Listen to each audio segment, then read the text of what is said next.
भारताने काल world cup T20मध्ये विश्वकप जिंकल्याचा देशामध्ये नक्कीच आनंद आहे। खरं तर सगळ्यांच्या हृदयाचे ठोके चुकल्याची परिस्थिती शेवटच्या ओव्हरपर्यंत होती, पण विश्वास होता की यावेळेस विश्वकप भारत आणेलच। आम्ही एक इनिंग इंडियाची झाली त्यावेळेस एअरपोर्टवर काल होतो आणि शेवटचे काही ओव्हर आम्हाला बघायला मिळाले। यातून विराट हे आणि पूर्ण विश्वचषकात त्यांनी रन काढले, पण विराटने मात्र शेवटच्या फायनलमध्ये जे रन काढले त्यामुळे विजय नक्की झाला। पण एकच आहे की हा विजय म्हणजे देशाला एक अभिमान वाटावा, देशातील सर्व लोकांना एक गर्व वाटावा असा हा एक विजय होता। पहिल्यांदाच जवळ अनेक वेळा जाऊन आपल्याला कपातून बाहेर पडावं, कप मिळत नव्हता विश्वकप। यावेळेस मात्र निकराची झुंज देऊन भारतीय खेळाडूंनी एक जबरदस्त इनिंग केली आणि जिंकले, त्याबद्दल नक्कीच आनंद आहे। ओएसिस फर्टिलिटीच्या तज्ञांनी IVF उपचार पद्धतीद्वारे 1 लाखांहून अधिक जोडप्यांना मातृत्व प्राप्तीचा आनंद दिला आहे। मोफत अपॉइंटमेंट बुक करण्यासाठी आजच संपर्क साधा। विशेष सत्र न्यायालयाचे न्यायाधीश राहुल रोकडे यांची बदली करण्यात आलेली आहे।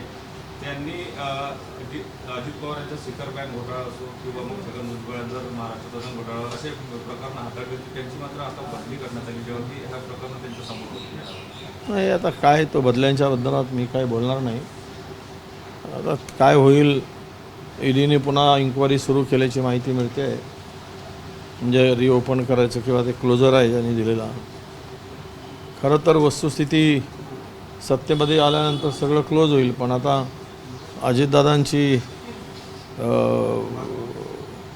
मला वाटतं उपयुक्तता कमी झाली की काय, म्हणूनच भाजपा परत त्यांना आपल्यासोबत पुढच्या विधानसभेच्या निवडणुकीत घेऊ इच्छित नसेल, म्हणून त्यांना कदाचित पुन्हा अडकवण्याचा प्रयत्न आणि बदनाम करण्याचा प्रयत्न पुन्हा नव्यानं करायचं काही षडयंत्र असू शकते।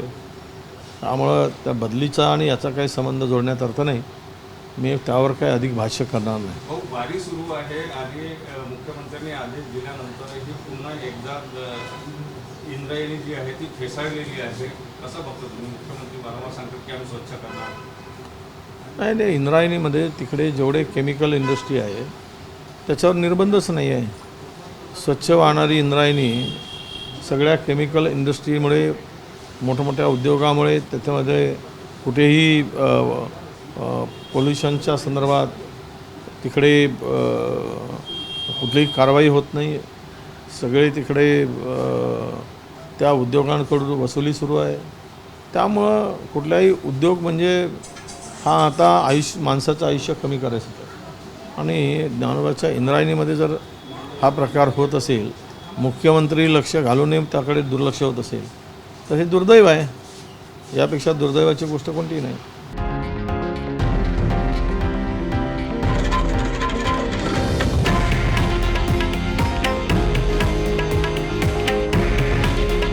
हे आहे देशातील नंबर 1 न्यूज नेटवर्क आणि आपण पाहत आहात TV9 मराठी।